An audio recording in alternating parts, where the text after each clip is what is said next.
So, should we start? We just have 25 minutes. That's very little because this is a very interesting project. So, and we want to leave just at least 5 minutes for questions that you can ask Edwin. So I'm really happy that Edwin is here 1 year after, because it was only last year that we presented this project at Lo Pati, and I was very lucky to create that. I don't know if some of you were in this exhibition, but this was installation.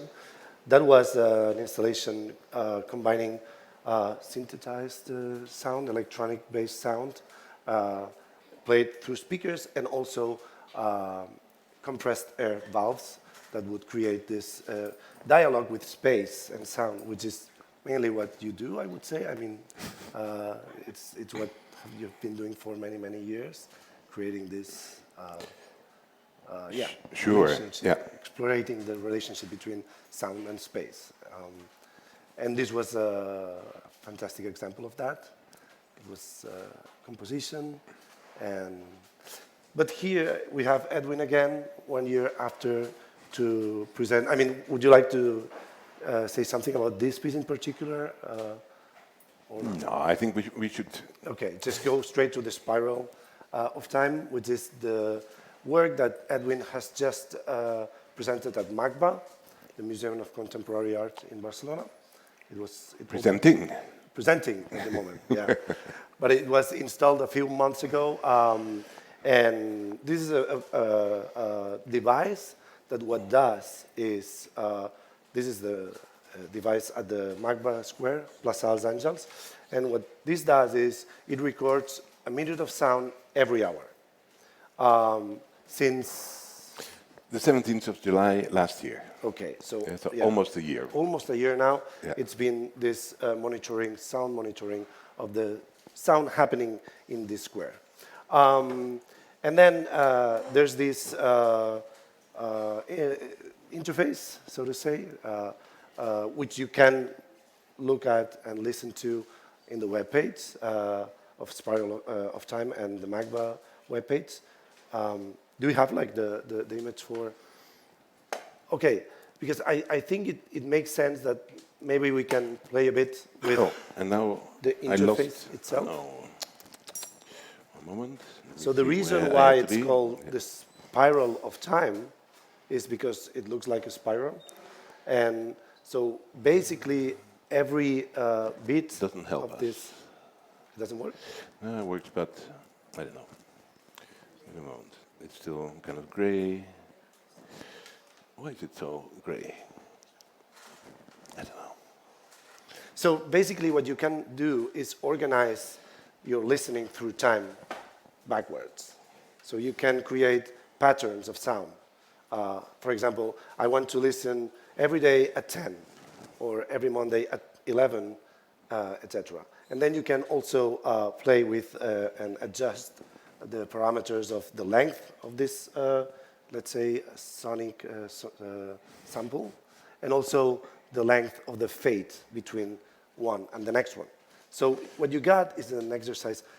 So here's the pedantic part. But so I would say that Edwin was doing like phenomenological sound work, sound art. I hate this word, but anyway. And now he's doing phenological, not phenomenological, but phenological.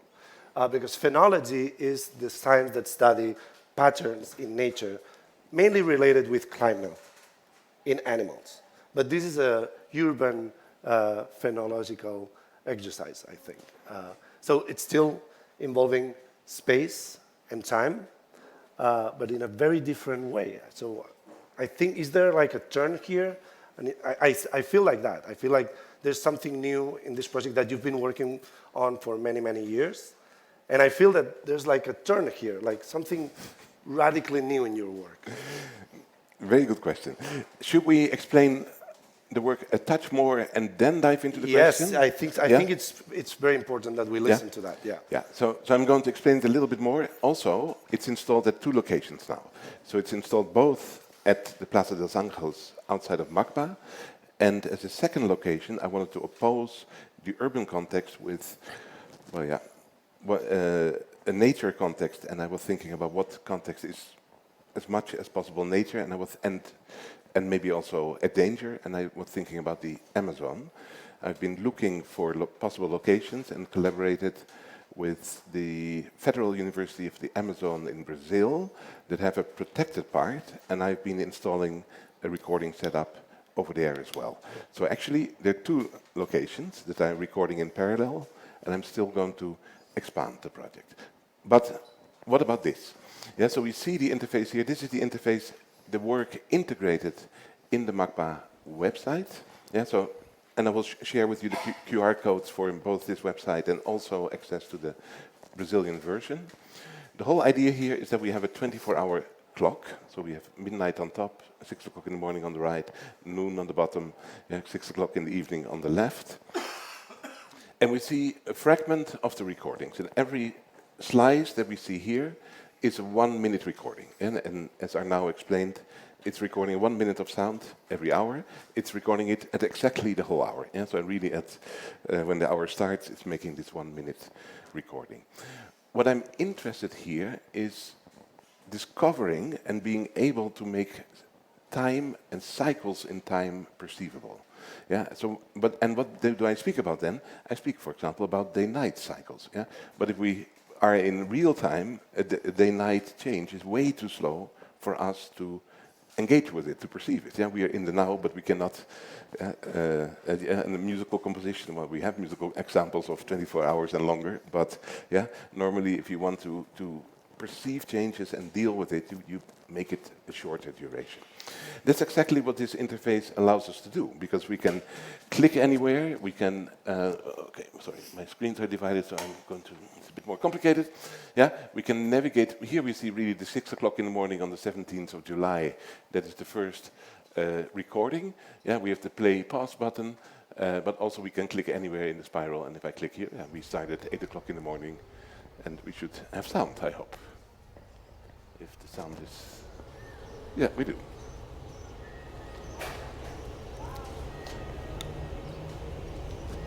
Yeah, and we see it travel now from 6 o'clock, over 8 o'clock to 9 o'clock to 10 o'clock. We hear the skaters coming in.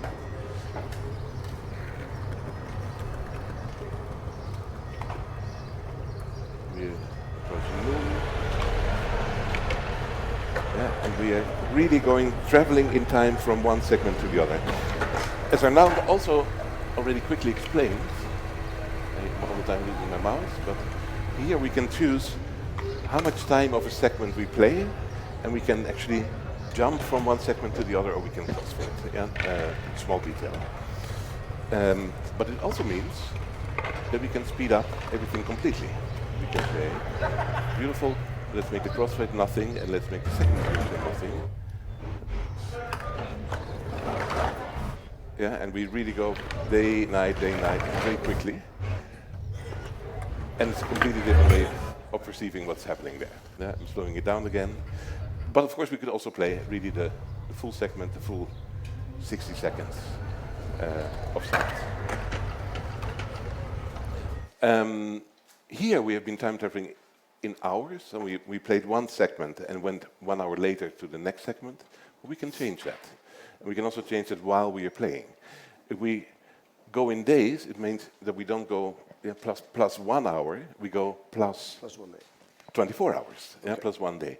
So I can choose any moment. Let's say I take midnight at a particular day. We're listening to midnight at Tuesday, the 23rd of July, and we're going to midnight on Wednesday. Yeah, so we connect and interconnect things differently. So this is like... yeah, currently we play a lot of time. Let's make it shorter. Yeah. So and we hear a lot of cleaning going on. Yeah, because it's rather absurd, but about 50% of the times at midnight, the cleaning of the Plaza de San Jose is happening with the cars passing by. Typical Barcelona for me. So this is basically like sonic traveling, sonic time traveling, I mean. So, and it's amazing because it is, At the moment, and this is what makes the piece even more interesting, is that the MACBA square, La Plaça dels Àngels, is under construction at this very moment. This is a tension, this is a conflict space at the moment, where the neighborhood, which, by the way, today is the first day of the celebrations at Raval, so maybe that's going to be an interesting moment to listen to the spiral. I recommend you all to just go to the webpage and play around, because it's it's fascinating, and you don't realize, and 1 hour has gone, because you discover stuff, and then things happen, things that you didn't know and that you didn't understand, then all of a sudden, and this is exactly what phenomenology is, discovering patterns in behavior, animal behavior. Yeah. In this case, it's an anthropological sound work, I think. And this construction in the square, so I guess you've got a lot of construction noises. Currently, because currently the MACBA is expanding, so there's a lot of discussion there. Shall we go back to your first question for a second? Which one? Which was? That is a switch in my work. Yes, let's do that. Yeah? Sorry, yeah. So my background is music. So I'm really used to think in musical time. I'm used to think in musical composition, in thinking about how do I work with time, and how do I create developments, with a beginning and an end.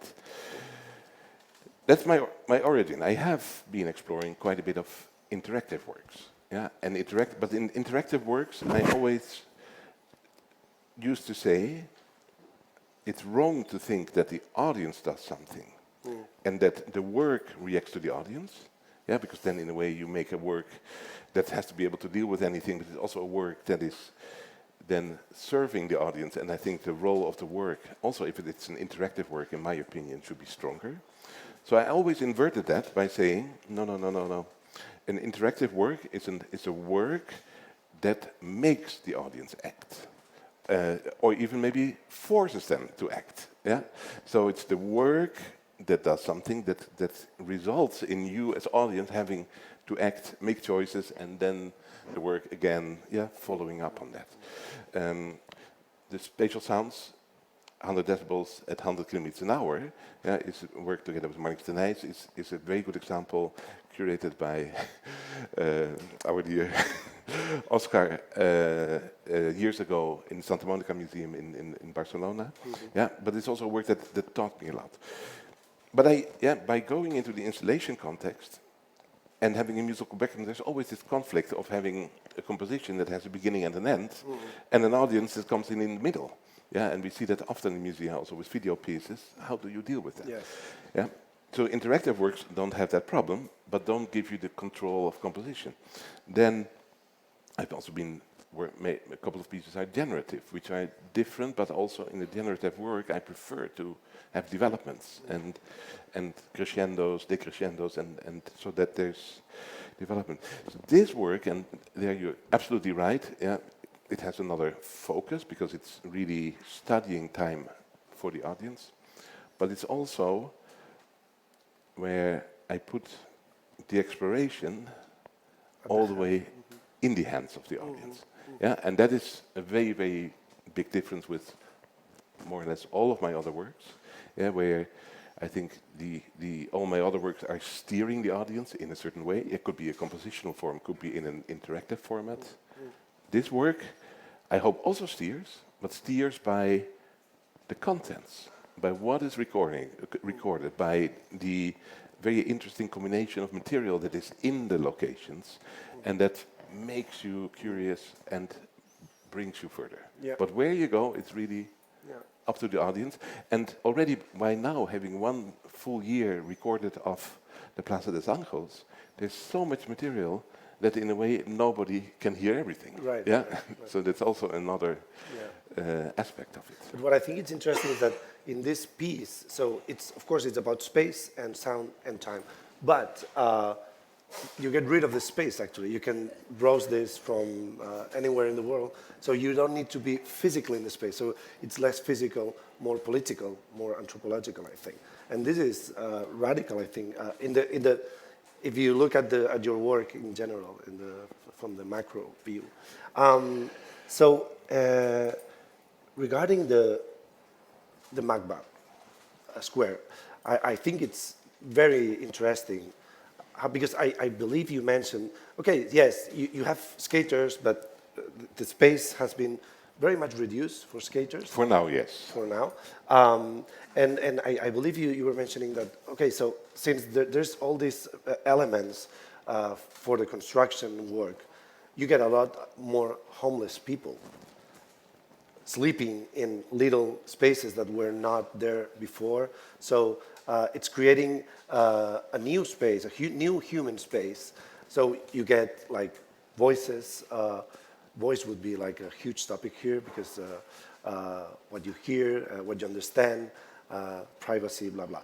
But I'm interested in this human aspect of the piece, in how, you know, this square is under transformation. The museum is also expanding itself on the neighborhood.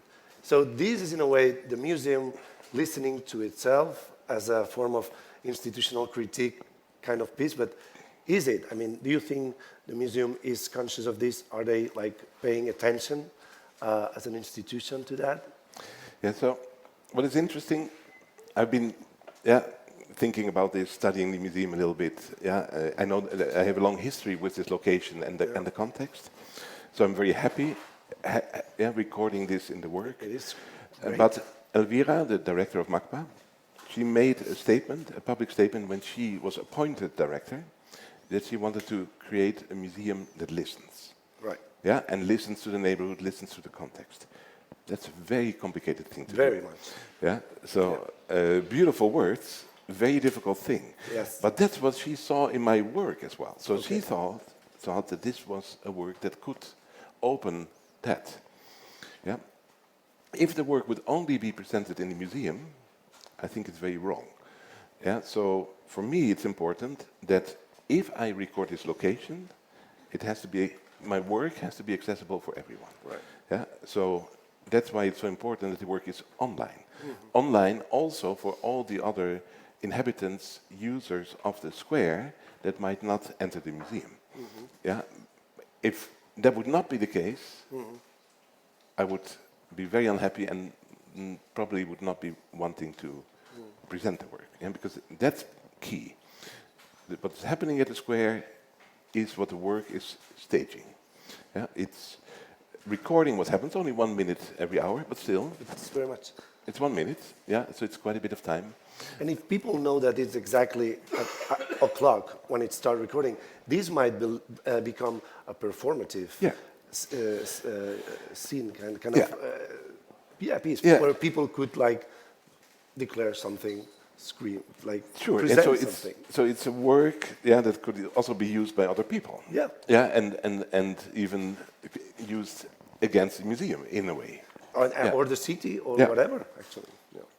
Yeah, so there's a lot of things at play, because it changes the power relationships in that sense. Yes, I mean, I think it's a huge project, and also that this is also this twin piece is installed at the Amazon is fantastic. So I think you should install spirals in more places around the world. Well, not too many, but not too many, but maybe. But what is the? I don't know. Of course, it's the sounds are very different. But what do they share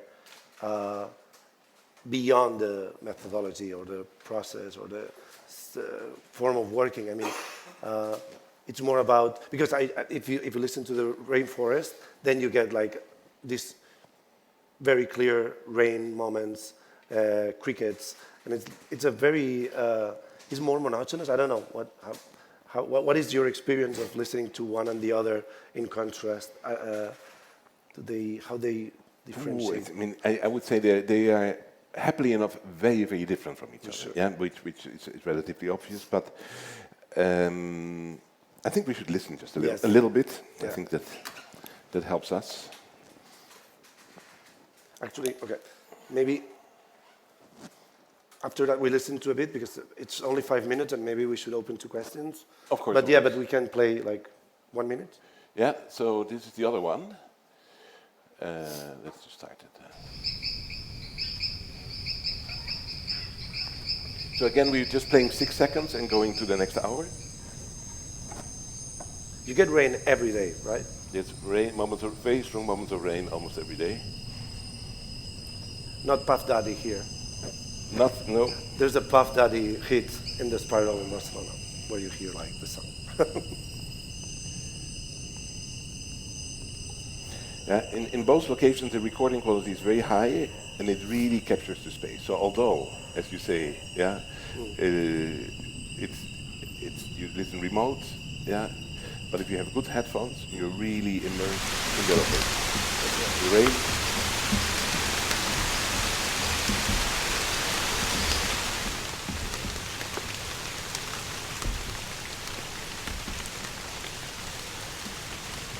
And it's weird because the birds stop singing or start singing in the middle of the night. Like there's no reason for that. Almost, I don't remember. I was playing a few days ago. Okay, so maybe, I mean, this is available for everyone. Yeah. No, and you should do it yourself, and you should listen sometimes to the full 1 minute. Really get into the location, yeah, because it's different. Going fast takes you more out, but reveals other kind of patterns, and taking a long time really pulls you into either the Plaza dos Angeles or here the Amazon in Brazil. I totally recommend it to do this, to browse this spiral, and spend time with it.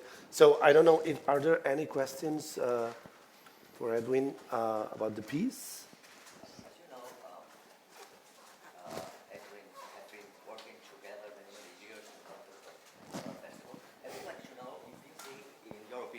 If there is any particular difference between creating sound art in the 90s and now, 30 years later, what would you say?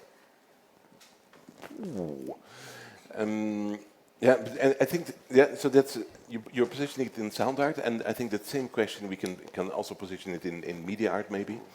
Yeah.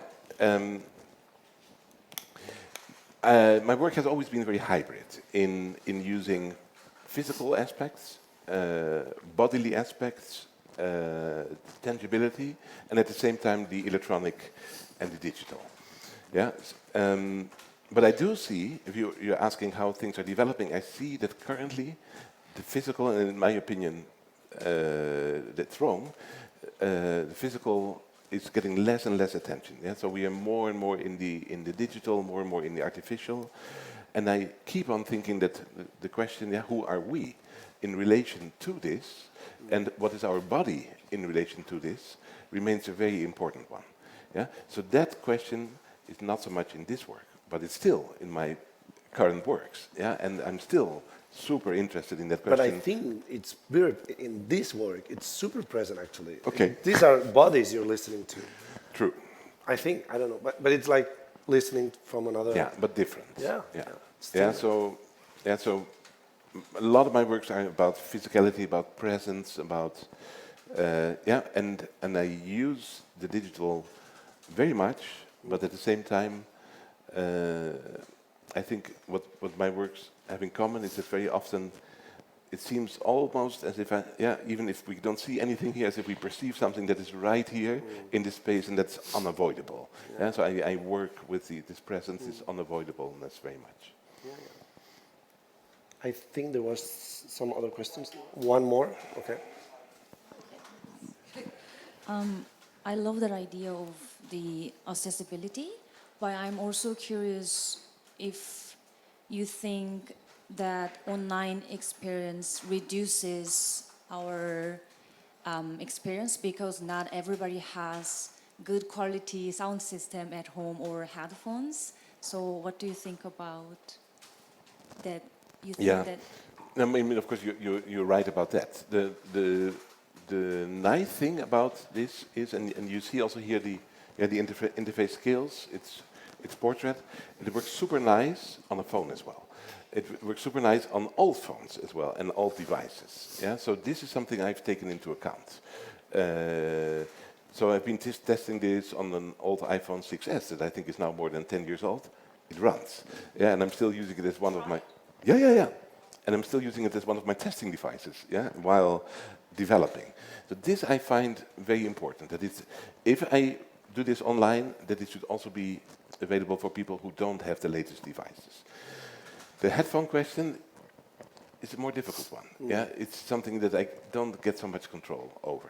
But this works on many devices, and is meant to work anywhere in the world. And still, you're right, yeah, because not everybody has internet access, or not everybody has the bandwidth. So I've also been working on reducing the bandwidth that this uses without compromising the quality.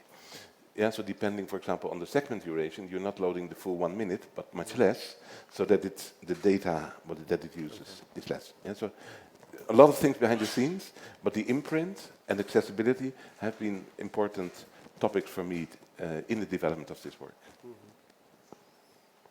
Okay, I think that's it. Thank you so much. One last thing. Yes, very last slide. Oh, yeah. Here, this is what I promised. Thank you so much.